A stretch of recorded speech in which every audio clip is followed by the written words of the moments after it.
The Spanish capital buzzed with electricity long before dawn. Madrid, already a city of luminous culture and grandeur, had a new glow. A once-in-a-generation royal milestone had set the city alight with anticipation, as thousands lined the streets and millions turned their eyes to one woman, Queen Letizia. But this wasn't just any engagement. This was a rare confluence of history, glamour, diplomacy, and power. And the Queen, in all her refined brilliance, arrived not just adorned in regalia, but armored in legacy, dripping in diamond and gold. On this landmark day, Queen Letizia didn't merely step out. She emerged. A vision sculpted from centuries of Spanish tradition, she descended the palace steps in a bespoke gown so intricately woven with threads of golden silk that even the morning sun seemed to pause. Every stitch whispered of heritage. Every shimmer reflected the crown's enduring weight. And around her neck and wrists, no ordinary accessories. Letizia was crowned in heirloom diamonds and ceremonial gold that hadn't been seen together in over 3 decades. As the bells of Madrid's Almudena Cathedral pealed in symphonic unison, Letizia's slow, deliberate approach to the central plaza was more than a procession. It was a reclamation, a declaration. Here stood a woman who had not been born into royalty but who had risen to embody it fully. From her journalistic past to her position as the consort of King Felipe VI, Letizia's path to power has always been paved with grace and fire. Today, she let the fire blaze in public view. The city paused in reverent silence as the Queen passed. Spectators were left speechless by her ensemble, a tailored gown designed by the royal couturier that paid homage to Queen Sophia's own milestone look decades prior. But it wasn't just a copy of tradition. This gown was innovation stitched with history.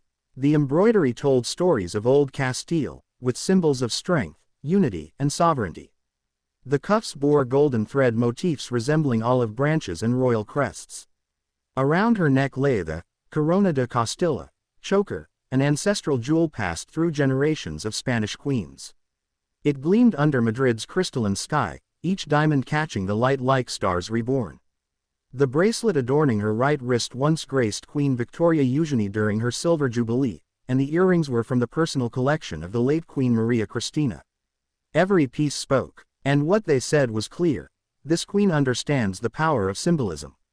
Letizia's hands, clad in pristine white gloves, waved gracefully to the swelling crowd, yet her gaze remained calm, centered, queenly. Her signature confidence radiated as she entered the ceremonial court, where dignitaries from across Europe had assembled to witness what some have already called the most powerful public display of modern monarchy in Spain since the post-Franco Restoration. Among those in attendance were King Willem-Alexander and Queen Maxima of the Netherlands, Queen Margrethe of Denmark, and even a representative from the British monarchy, Lady Gabriella Windsor, arriving in what many saw as a subtle diplomatic gesture in an otherwise complex moment for the UK royals.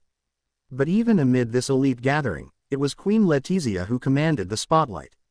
As she ascended the royal dais, her husband King Felipe offered a gentle nod, his eyes fixed on her with reverence.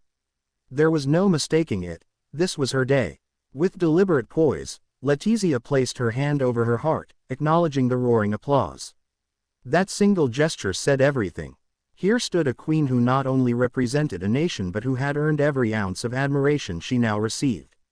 From the palace balcony, the royal couple addressed the nation, flanked by their daughters, Princess Leonor and Infanta Sofia, both dressed in subtle echoes of their mother's style. The symmetry was breathtaking. In their poised demeanor, Spain saw the future. In Letizia, they saw the present in its most radiant form. Letizia's speech was brief but profound. She spoke of unity, dignity, and Spain's unbreakable spirit. She honored the monarchy's role not just in ceremony, but in service. And in her tone, clear, direct, and maternal, she reminded every citizen watching that the crown is not an ornament but an obligation. As the military parade thundered through the central square, it was not merely pageantry but a reflection of national identity. Queen Letizia watched solemnly, her golden earrings catching the sunlight with every turn of her head. Children waved flags, elderly citizens wept openly, and the Spanish media declared the event a new golden chapter in the modern monarchy. But perhaps the most emotional moment came later that evening during the state banquet. Inside the royal palace of Madrid, under the glow of chandeliers dripping with cut crystal, Letizia appeared in a second gown, a deep crimson velvet creation with diamond accents, mirroring Spain's national colors. Here, too, tradition met transformation.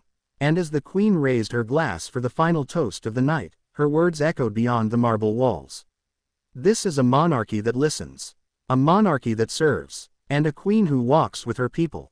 The room erupted in applause, but even more powerful were the silent moments that followed. Moments where generations of sacrifice, service, and grace settled into the hearts of everyone present. As night fell on Madrid, the golden glow of the palace lit up the skyline like a beacon. The city exhaled. It had witnessed more than a celebration. It had witnessed history. Queen Letizia, draped in diamond and gold, had not just marked a milestone. She had defined it. And as her image beamed across screens in living rooms and public plazas from Seville to San Sebastián, the message was unmistakable. Spain's crown has found its most dazzling defender in the woman who never expected to wear it, but who now wears it better than anyone could have imagined. So now the question remains. After such a breathtaking display of legacy, elegance, and leadership, what unforgettable chapter will Queen Letizia write next?